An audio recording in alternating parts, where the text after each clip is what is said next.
बिस्मिल्लाहिर्रहमानिर्रहीम। अस्सलाम वालेकुम नाज़रीन, आप यूट्यूब चैनल देख रहे हैं। मैं इमरान खान हूँ। आज बड़ा इंपॉर्टेंट दिन है। अदालत में इमरान खान साहब के केसेस लगे हुए हैं और सबसे इम्पॉर्टेंट केस जो है वो है, बड़े अरसे के बाद इमरान खान साहब को मौका मिल रहा है कि उनकी जो वकला की टीम है वो बात कर सके जाके अदालत में, हाई कोर्ट में, कि उनका केस लगाया जाए अल-कादर यूनिवर्सिटी वाला। देखें, ये वो वाहिद केस है जिसमें इमरान खान साहब को इस वक्त सज़ा हुई है। इसी केस में इस वक्त वो जेल में बंद है। अगर ये वाले केस में उनकी बेल हो जाती है या सज़ा मुअत्तल हो जाती है तो इमरान खान साहब बाहर आ जाएंगे फौरी तौर पे। उनके वकला ये दावा करते हैं इमरान खान साहब के केस में कोई जान नहीं है, हमें मौका मिलेगा अदालत में, हम केस उड़ा के रख देंगे। अब हुआ ये है कि 26 जून के बाद से लेकर अब तक इसके बाद समाअत ही नहीं हुई। पाकिस्तान तहरीक इंसाफ ने ये जल्द समाअत के लिए ये केस मुकर्रर किया जाए, एक मुतफर्रिक दरखास्त दायर की हुई थी अदालत में। यानी केस अभी नहीं चलना, अभी ये बात चलनी है कि क्या ये केस जल्दी सुना जाए या ना सुना जाए।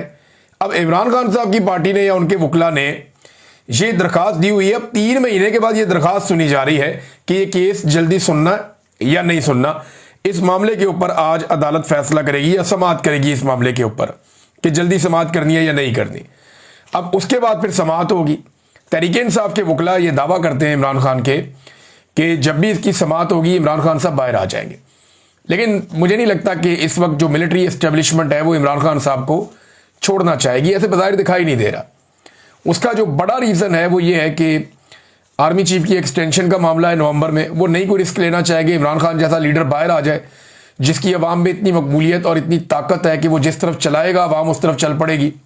उसने जेल से बैठ के एस्टेब्लिशमेंट को बदतरीन शिकस्त दी और वो इलेक्शन जीत गया वन साइडेड। वो बाहर होगा तो क्या करेगा, ये उसका खौफ तो है इन्हें। तो अब वो कोशिश करेंगे कि इमरान खान को पहले तोशाखाना 2 में सजा दिलवाएं, फिर बाद में ये वाला केस जो है वो वहां पे चले और लगे इस्लामाबाद हाई कोर्ट में। बहरहाल पाकिस्तान तहरीक इंसाफ ने कहा कि तमाम लोग जो हैं पाकिस्तान तहरीक इंसाफ के वो पहुंचे अदालत में, इमरान खान साहब का केस लगा हुआ है और आकर इसके अंदर शिरकत करें।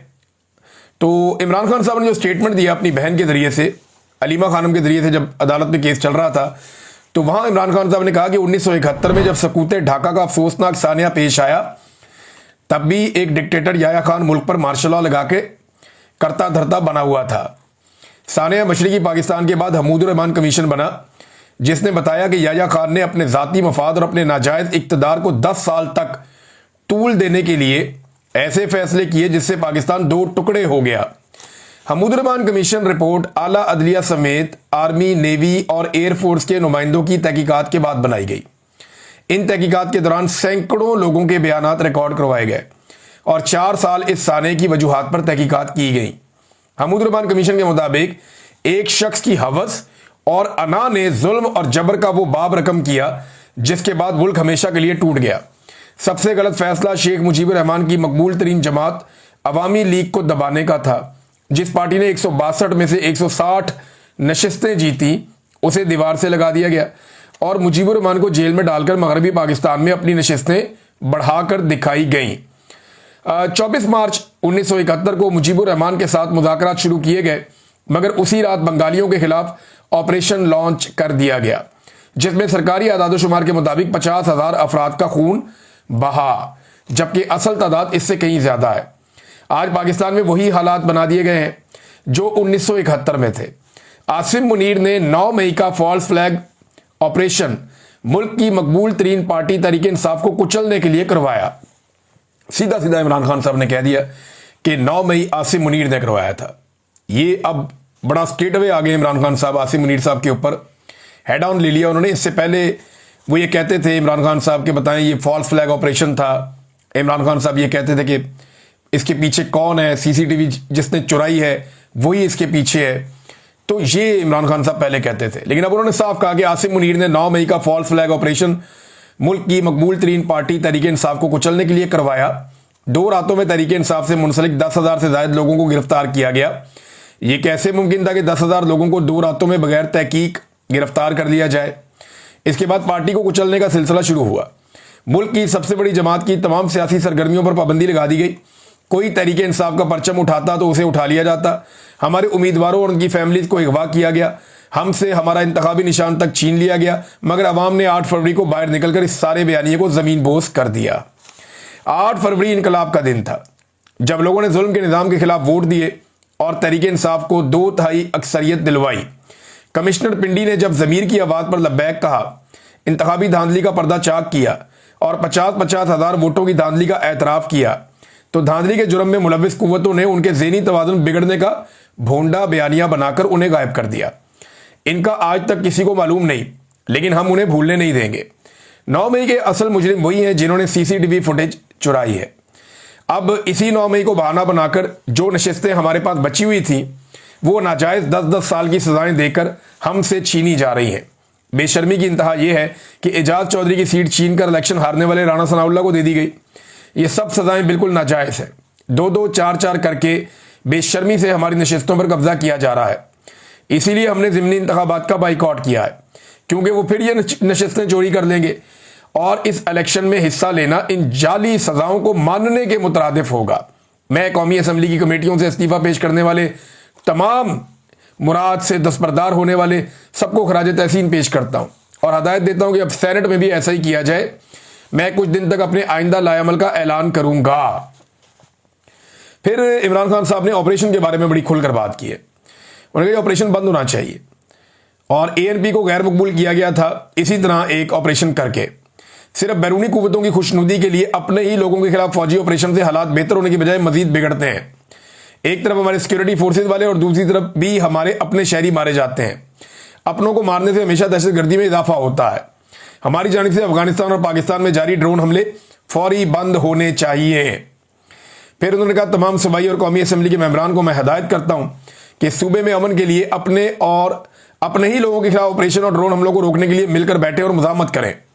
ये इमरान खान साहब ने कहा। फिर अफगानिस्तान के बारे में इमरान खान साहब ने बताया कि उन्हें बड़ी तकलीफ है जिस तरह उनको निकाला गया वहां से, और फिर उन्होंने कहा कि आसिम मुनीर एंटी तालिबान लॉबी को खुश करने के लिए ये सब कर रहा है और जहां जंग नहीं है वहां जानबूझकर जंग नाफिज कर रहा है। ये इकदाम फौरी तौर पर रुकने चाहिए वरना हालात मजीद बिगड़ेंगे, ये साबिक वज़ीर आज़म कह रहे हैं।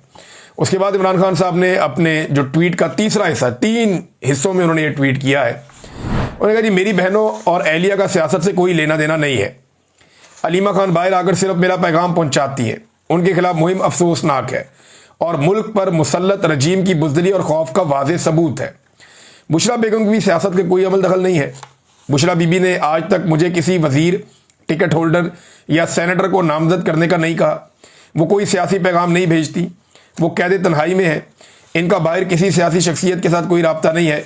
इनको कैदोबंद की सऊबतें सिर्फ मेरी एहलिया होने की वजह से बर्दाश्त करनी पड़ रही हैं।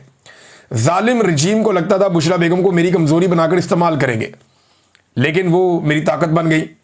ये वाहिद खातून है पाकिस्तान की तारीख की जो गैर सियासी है, मगर सिर्फ इनके ख़ानदान के किसी शख्स के सियासत में होने की वजह से उन्हें कैद बर्दाश्त करनी पड़ी हो।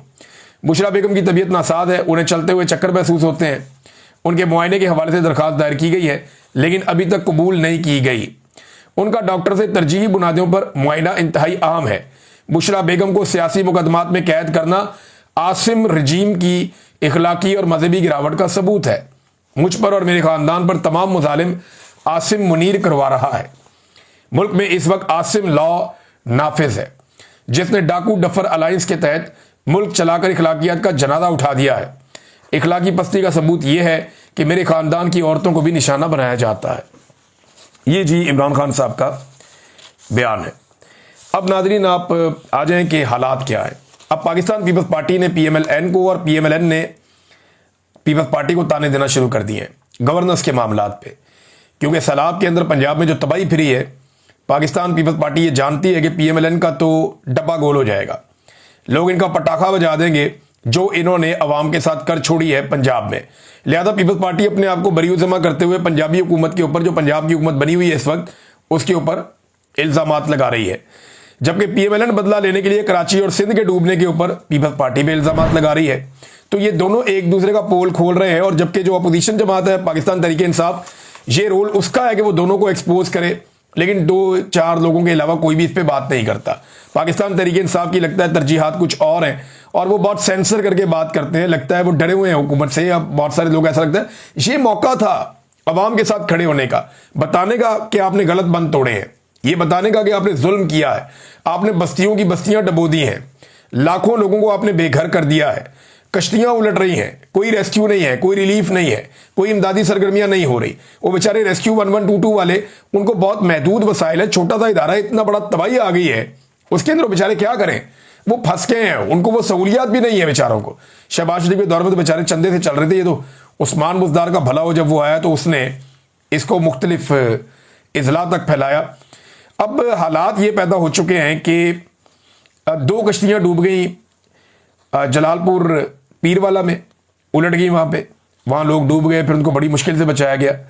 एक कश्ती डूबी है रहीम यार खान में, उसमें 9 अफराद खवातीन समेत अब तक उनकी लाशें मिली हैं, वो जाँ बहक हो गए हैं। 2 बंदों का अभी तक कोई पता नहीं चल रहा। ये नाज़रीन हालात है। और जिस इलाके का बंद तोड़ना हो ना, वहाँ इंसानों को और मवेशियों को महफूज रखने के लिए पहले से खसूसी मशकें की जाती हैं। ये ऐसा नहीं होता कि ये जो बंद तोड़े जाते हैं ये अचानक से ये तोड़ दिया वो तोड़ दिया, नहीं। जहाँ पे आप पानी छोड़ते हैं ना, आपको पता होता है कि अगर बहुत बड़ा सैलाब आएगा तो हम इन इलाकों में पानी छोड़ेंगे।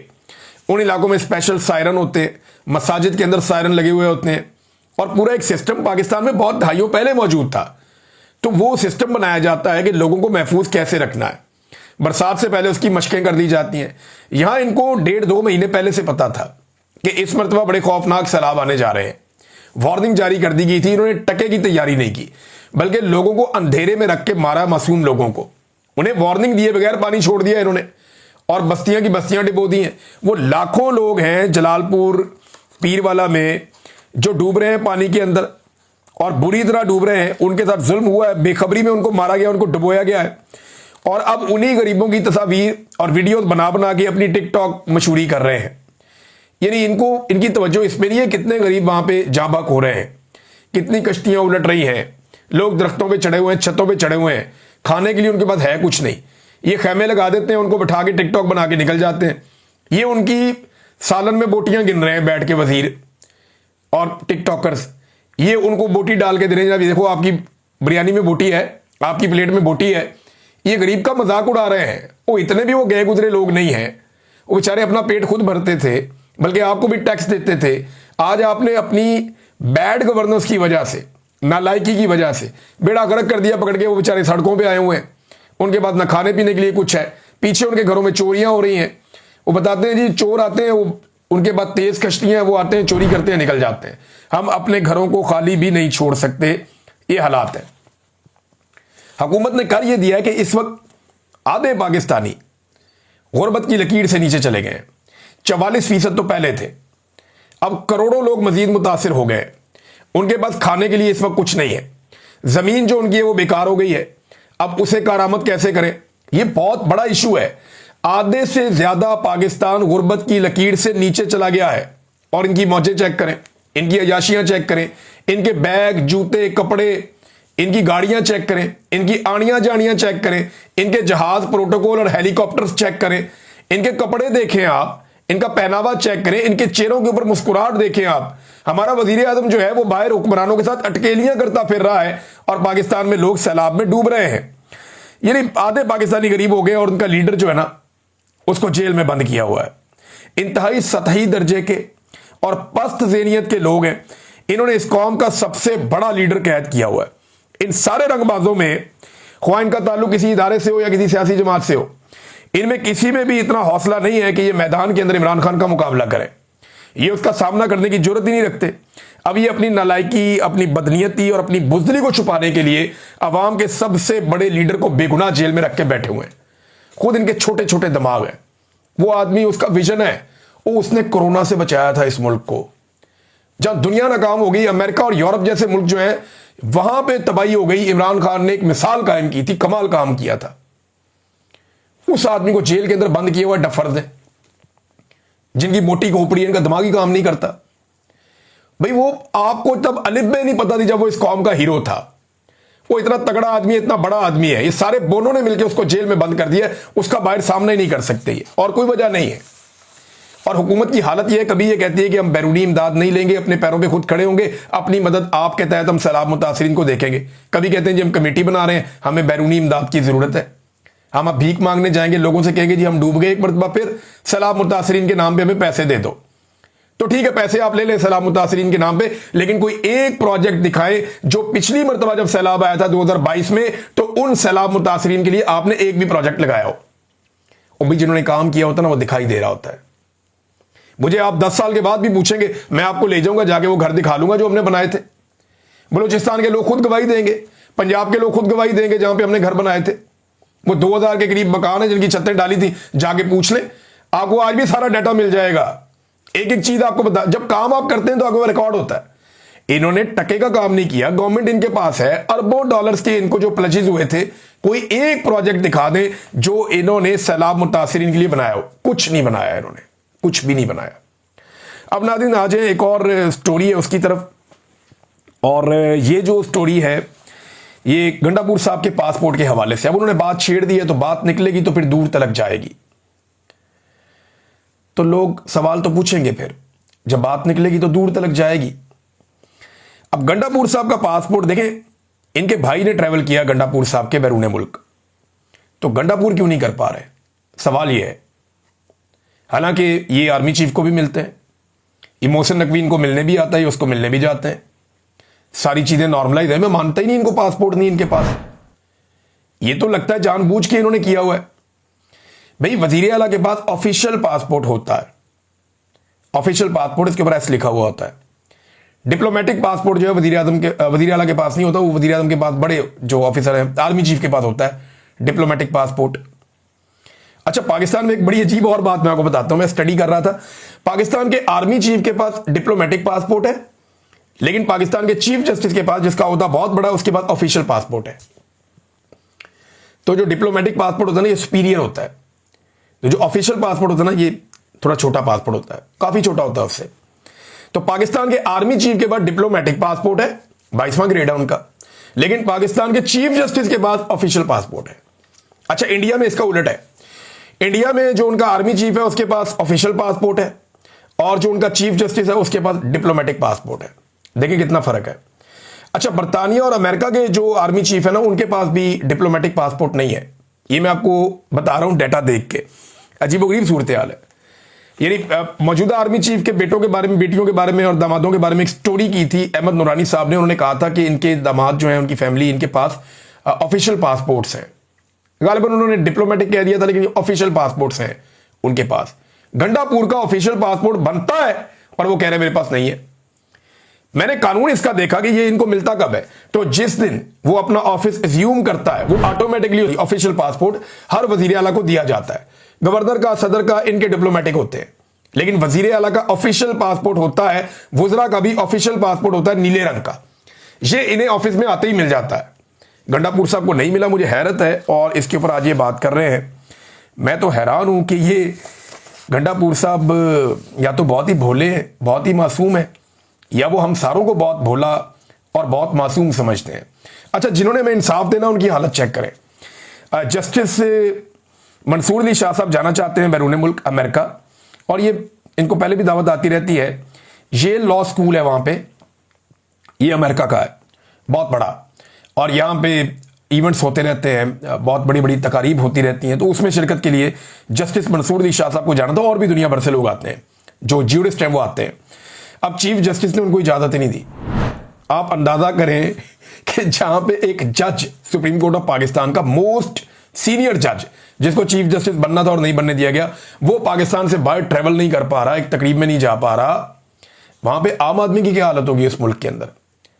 जहां एक जज को इजाजत नहीं मिल रही, वहां पे आम आदमी को क्या इजाजत मिलेगी उस मुल्क के अंदर? पाकिस्तान का पूरा निजाम यरगमाल बना दिया गया, बाजू मरोड़ दिया गया। नाज़रीन, एक चीज और मैं आपको बता दूं, बहुत सारे लोगों को बड़ा जोम है। पाकिस्तान में बहस चल रही है, नेपाल नहीं बनेगा, नेपाल नहीं बनेगा, भाई नेपाल में ये था तो पाकिस्तान में ये है। और जिस दिन पाकिस्तानी खड़े होंगे ना, ये जितने टाउट टीवी पे बैठ के बातें कर रहे हैं ना, ये जितने लोग दावे कर रहे हैं ना एस्टेब्लिशमेंट के कि जनाब पाकिस्तान में इनकलाब नहीं आ सकता, पाकिस्तान में अवाम कभी खड़ी नहीं हो सकती, ये मेरी बात याद रखें। मुझे तो दिखाई दे रहा है पाकिस्तानी खड़े होंगे, और पाकिस्तानी ऐसे खड़े होंगे कि फिर किसी को खड़ा होने के काबिल नहीं छोड़ेंगे। जिसने इस मुल्क के साथ जुल्म किया ना, जिसने इस मुल्क को लूटा है, और जिसने इस मुल्क के साथ तबाही की है, जिस दिन पाकिस्तान खड़े होंगे, ये टाइम लग सकता है, हो सकता है जल्दी, हो सकता है देर सवेर हो जाए, टाइम लग सकता है लेकिन होना जरूर है। ये मैं अच्छी तरह जानता हूं कि पाकिस्तानी एक वक्त आएगा कि पाकिस्तान की मिलिट्री एस्टेब्लिशमेंट से और पाकिस्तान के जो माफियाज बैठे हुए हैं इनसे अपनी बर्बादी का बदला एक दिन लेंगे और ये वक्त आएगा। ऐसा नहीं है कि ये नहीं आना। ये जो लोग अभी ये बातें कर रहे हैं ना, नीरू की तरह बांसुरी बजा रहे हैं, इन्हें पता नहीं है पाकिस्तानी अंदर से कितने भरे हुए हैं। मैं रोजाना इतने लोगों से बात करता हूं कि जितना ये सोच भी नहीं सकते। और पाकिस्तानियों के अंदर जो गुस्सा है ना, वो आपको नजर आएगा, एक वक्त आएगा और ये वक्त ज्यादा दूर मुझे दिखाई नहीं दे रहा। नाजरीन, कतर के ऊपर इन्हें यह लगता है कि अमेरिकन के साथ है तो उनकी बचत हो जाएगी। तो मैं आपको बताता हूं कि कतर पे हमला हुआ, इसराइल ने हमला किया। ये वही कतर है जिसमें अमेरिका के अड्डे हैं। ये वही कतर है जिसने $400 मिलियन का तैयारा डोनाल्ड ट्रंप को गिफ्ट किया था। ये वही कतर है जिसने 1.2 ट्रिलियन डॉलर्स की सरमायाकारी का, ये ट्रिलियन बता रहा हूं, बहुत बड़ी सरमायाकारी का अमेरिका के साथ मामला किया था कि ये सरमायाकारी कर रहे हैं अमेरिका में हम, इतनी बड़ी सरमायाकारी कि कोई और नहीं कर रहा। उस कतर के ऊपर इसराइल ने अटैक किया। अमेरिका ने क्या किया? मुजम्मत तक नहीं की। डोनाल्ड ट्रंप का आप स्टेटमेंट देखें, बड़ा मजेदार है। डोनाल्ड ट्रंप ने कहा कि दोहा में हमले का फैसला मेरा नहीं है बल्कि नेतन्याहू का था। मैं इससे खुश नहीं हूं। मैंने इसराइली हमले के बारे में कतर को पेशगी मुतला करने की हिदायत की थी, लेकिन बदकिस्मती से वार्निंग देने में ताखीर हुई। अमेरिकी सदर मुजम्मत भी नहीं है बीच में, कतर पे अटैक मुजम्मत भी नहीं है। और पाकिस्तान की मादनियात क्या बेचती हैं भाई? जिस वक्त डोनाल्ड ट्रंप ने दूसरी साइड ली, आपकी मादनियात सारा कुछ ये बीच में ही रह जाएगा। तल्लकात आपके कतर के भी बहुत अच्छे तल्लकात हैं, लेकिन वो फिर इसराइल के साथ ही खड़े हैं। ये बात आप ज़हन में रखिएगा। नेचुरल अलायंस जो अमेरिका का है वो पाकिस्तान के साथ नहीं, इंडिया के साथ है। ये बात शायद पाकिस्तानी हुक्मरानों को अभी समझ नहीं आ रही। ये आने वाले वक्त में समझ आ जाएगी जब हम यहां पे भी अपने पांव काट चुके होंगे, इस खित्ते में भी। तो नाजरीन, ये ईरानी हमले की तो मजम्मत हो रही थी बहुत, जो जब कतर में उसने किया था, लेकिन इसके ऊपर नहीं हो रही। अच्छा, एक चीज और भी अभी हमें ज़हन में रखनी पड़ेगी कि 72 घंटों में इसराइल ने 6 मुल्कों के ऊपर अटैक किया। फलस्तीन पे, लबनान पे, शाम पे, त्यूनिस पे, कतर पे और यमन पे। 6 मुल्कों में 72 घंटों में अटैक किया। ये बहुत खौफनाक चीज़ है। अभी हो सकता है इनके ऊपर पाबंदियां लगाने की कोशिश की जाए। कनाडा भी कह रहा है और यूरोपीय यूनियन के बहुत सारे ममालिक कह रहे हैं। दबाव बढ़ रहा है, लेकिन अमेरिका पूरी ताकत के साथ, आपको पता है वो इसराइल के साथ उनके बड़े अच्छे ताल्लुकात हैं और वो आपको अब नजर भी आ रहे हैं। अब तक के लिए इतने ही। अपना ख्याल रखिएगा, अपने इस चैनल का भी। अल्लाह हाफिज़।